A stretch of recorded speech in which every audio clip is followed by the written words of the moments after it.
آپ جس طرح کی چاہیں، آپ کی جو پسند ہو آپ وہ کھائیں، میرا دل خوش ہو جائے گا۔ تو آپ صلی اللہ علیہ وآلہ وسلم نے فرمایا کہ قیامت کے دن ہم سے ہر ایک نوالے کا حساب بھی ہوگا، لیکن ہم آج اتنے طرح طرح کے کھانے کھاتے ہیں اور ہمارا ہمسایہ کس حال میں ہے ہم یہ بھی جاننے کی کوشش نہیں کرتے۔ اماں عائشہ رضی اللہ عنہا فرماتی ہیں کہ ہمارے گھر 40 دن تک چولہا نہیں جلتا تھا، اور اتنے دن ہم بغیر کھانا کھائے صبر کے ساتھ گزارتے تھے۔ جب ہمارے آقا حضرت محمد صلی اللہ علیہ وآلہ وسلم اس دنیا سے تشریف لے کر گئے تو اماں عائشہ فرماتی ہیں کہ اس دن گھر میں چراغ کے لیے تیل بھی موجود نہیں تھا، اور میں نے ساتھ والے پڑوس سے وہ تیل لے کر اس چراغ میں ڈالا تاکہ کچھ روشنی ہو جائے۔ سبحان اللہ ان کے صبر کا۔ ہمارے نبی کریم حضرت محمد صلی اللہ علیہ وآلہ وسلم جس دن اس دنیا سے تشریف لے کر گئے اس سے ایک دن پہلے آپ کے گھر میں 7 دینار پڑے تھے۔ آپ صلی اللہ علیہ وآلہ وسلم نے حضرت عائشہ رضی اللہ عنہا سے فرمایا کہ یہ غریبوں میں تقسیم کر دو۔ مجھے شرم آتی ہے کہ رسول اللہ صلی اللہ علیہ وسلم جب اللہ پاک سے ملیں گے تو ان کے گھر میں دنیاوی دولت نہ پڑی ہو۔ سبحان اللہ۔ تو ہم کیسے عاشق رسول ہیں، ہم کیسے غلام ہیں ان کے، کہ جب ہم دنیا سے جاتے ہیں تو ہمیں کتنی فکر ہوتی ہے کہ ہم اپنی اولاد کے لیے ڈھیروں روپیہ چھوڑ کر جائیں، بینک بیلنس، زمین جائیداد چھوڑ کر جائیں، تو ہم کس طرح سے کہہ سکتے ہیں کہ ہم ان کی سنت پر چلتے ہیں یا ان کی حدیث پر ہم عمل کرتے ہیں۔ ہمارے آقا حضرت محمد صلی اللہ علیہ وسلم فرماتے ہیں کہ جو دکاندار کسی گاہک سے خوش ہو کر چیز واپس لیتا ہے، اگر گاہک اس کو چیز واپس کرنے آئے تو اس کو خوش دلی سے واپس رکھ لیتا ہے تو اللہ پاک اس کے تمام پچھلے گناہ جو ہیں وہ معاف فرما دیتے ہیں۔ سبحان اللہ۔ لیکن افسوس آج کے دور میں دکانداروں نے باقاعدہ لکھ کر لگایا ہوتا ہے کہ چیز واپس نہیں ہوگی۔ اب میں آپ کو وہ تسبیح بتاتی ہوں کہ جو تسبیح اللہ پاک کی تمام مخلوق کرتی ہے، اور سب سے خاص تسبیح وہ پرندوں کی تسبیح ہے کہ جس کے ساتھ ان کو رزق عطا کیا جاتا ہے۔ صبح کو فجر کی نماز کے بعد آپ اسی جائے نماز پر بیٹھے رہیں اور پھر آپ سب سے پہلے درود پاک پڑھیں۔ درود پاک میں آپ کی مرضی ہے، آپ درود پاک ابراہیمی کے علاوہ بھی کوئی چھوٹا درود پڑھ سکتے ہیں، اور یہ مقدار کی بھی آپ کی اپنی مرضی ہے کہ آپ اس کو 3 مرتبہ، 7 مرتبہ، 11 مرتبہ، جتنی مرضی مرتبہ پڑھ لیں۔ اس کے ساتھ اجر و ثواب ہی ہے جو زیادہ بڑھتا جائے گا۔ اس کے بعد آپ 100 مرتبہ استغفر اللہ کی تسبیح کریں۔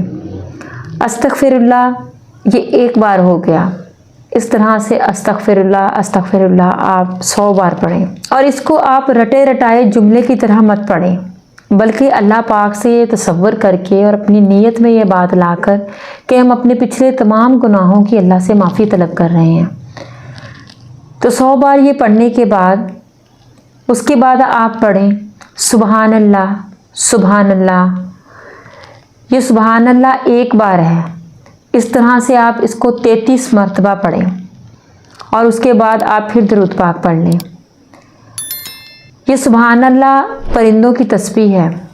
پرندے جب صبح اٹھتے ہیں تو وہ یہی پڑھنا شروع کر دیتے ہیں، اور رزق کی تلاش میں جب نکلتے ہیں تو کہیں بھی اڑ رہے ہوں، صحرا میں ہوں، جنگل میں ہوں، کسی بھی جگہ پر ہوں، وہ یہ تسبیح جاری رکھتے ہیں، اور اللہ پاک ان کو کبھی بھی خالی نہیں لوٹاتا۔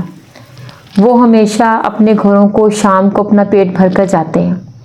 اللہ پاک اس تسبیح کی وجہ سے ان کو رزق عطا کرتا ہے۔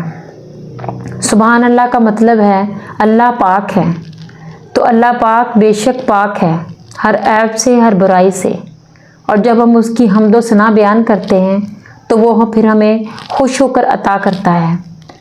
تو اللہ کی حمد و ثنا بیان کیا کریں اور اپنے گناہوں کی کثرت سے معافی مانگا کریں۔ انشاءاللہ تعالی اللہ پاک ہماری ہر دعا کو سنے گا، اور اللہ پاک ہماری ہر تنگ دستی کو دور فرمائے گا۔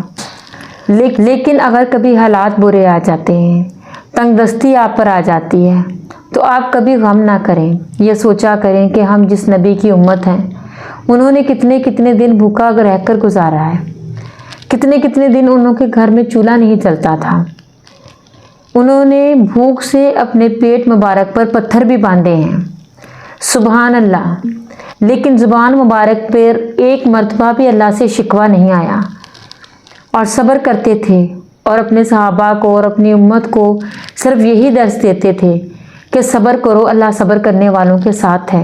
تو ہمیں کبھی بھی تنگ دستی سے پریشان نہیں ہونا چاہیے، یہ بھی اللہ پاک کا ایک امتحان ہوتا ہے انسان کے لیے، اور اللہ پاک ہمیں اس پر ثابت قدم رکھے، ہمیں صبر اور شکر کے ساتھ اس کو برداشت کرنے کی توفیق عطا فرمائے، کیونکہ کوئی بھی مصیبت، پریشانی، تنگ دستی ہو وہ اللہ پاک کی طرف سے آتی ہے، اس لیے اس سے کثرت سے دعا مانگیں، اپنے گناہوں کی معافی مانگیں، کیونکہ اور کوئی ایسا نہیں ہے جو اس کو دور کر سکے۔